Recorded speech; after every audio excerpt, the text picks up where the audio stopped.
Partnering for Change is the name of a model that is used to enable participation in school activities for all children and to promote children's sense of belonging.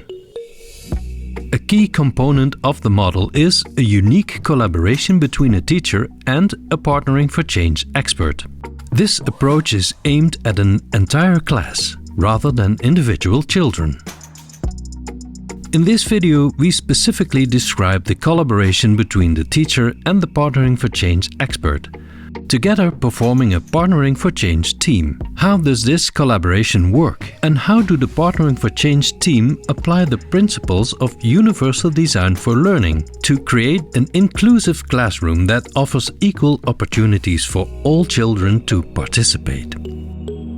In our research on Partnering for Change, we wanted to gain a better understanding of the collaboration process within the Partnering for Change team at school. Therefore, interviews were conducted with both occupational therapists, as Partnering for Change experts, and teachers, working together as a Partnering for Change team. These interviews revealed 4 phases, which describe the collaboration process best. What is meant by these 4 phases? First of all, the occupational therapists and teachers describe a feeling of uncertainty at the beginning. They didn't know what was going to happen and what was expected of them. One of the teachers said, "It's an exciting process as someone is coming to observe in your classroom." It's also a new approach for the occupational therapists. They need to assess the classroom environment, together with the teacher, understand how it influences the participation of the children. In the beginning, I had the idea that an occupational therapist is more about fine motor skills, like posture and seating, but it was actually more about the needs that emerged from the classroom and the school. The main focus of the second phase is on establishing a mutual relationship. It's important to get to know each other's strengths and perspectives. This is achieved through ongoing collaborative discussions about classroom observations without any judgment. The Partnering for Change teams indicated that it takes time to get to know each other well, and that as a Partnering for Change expert, you also need to take the time to become a part of the whole team. During those first few weeks, we really made sure that we could click in terms of collaboration and to actually develop a sort of equal relationship.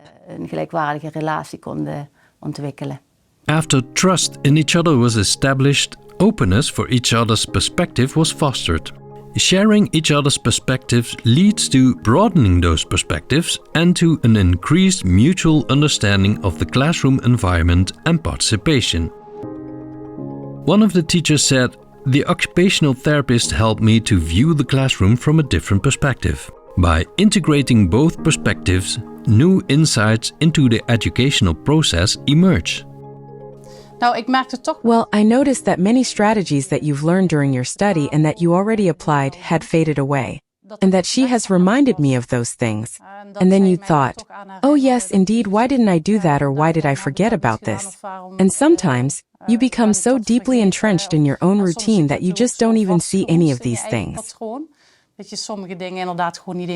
In the final phase, the focus shifts towards co-creating solutions together. The Partnering for Change teams develop strategies to optimize the classroom and school environments and evaluate changes collaboratively.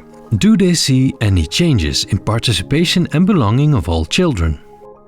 Sometimes we tend to forget, although we have quite specialized knowledge, and we really try to consider what is this child like, or what does this child need, or take into account the form of attention or the way to address a certain child.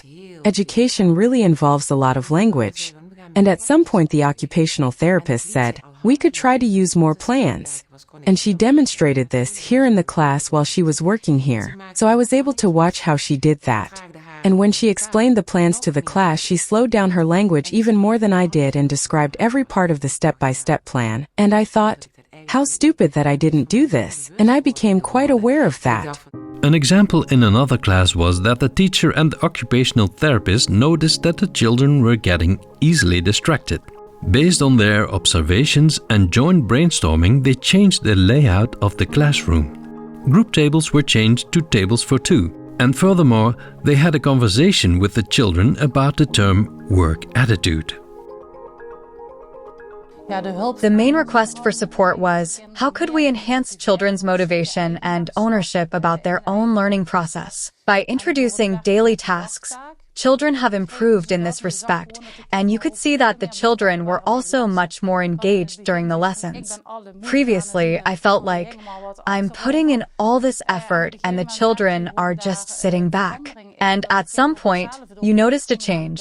The children started to enjoy working on their daily tasks and were motivated to finish the obligatory tasks first, so they could continue with working on their personal assignments. And especially the children who were already very motivated before, they could work ahead and weren't held back as usually. So that was really a nice change for the children, which they noticed themselves. At the beginning of the school year, the children rated themselves on how they performed as a group and how they evaluated their own effort and motivation. And in the end, they did the evaluation again, and the score was a lot higher than how they rated themselves at the beginning of the school year. Partnering for Change can be seen as an innovation in education. By sharing accumulated knowledge from multiple classrooms, the entire school community evolves and progresses to promote participation and inclusion for all children.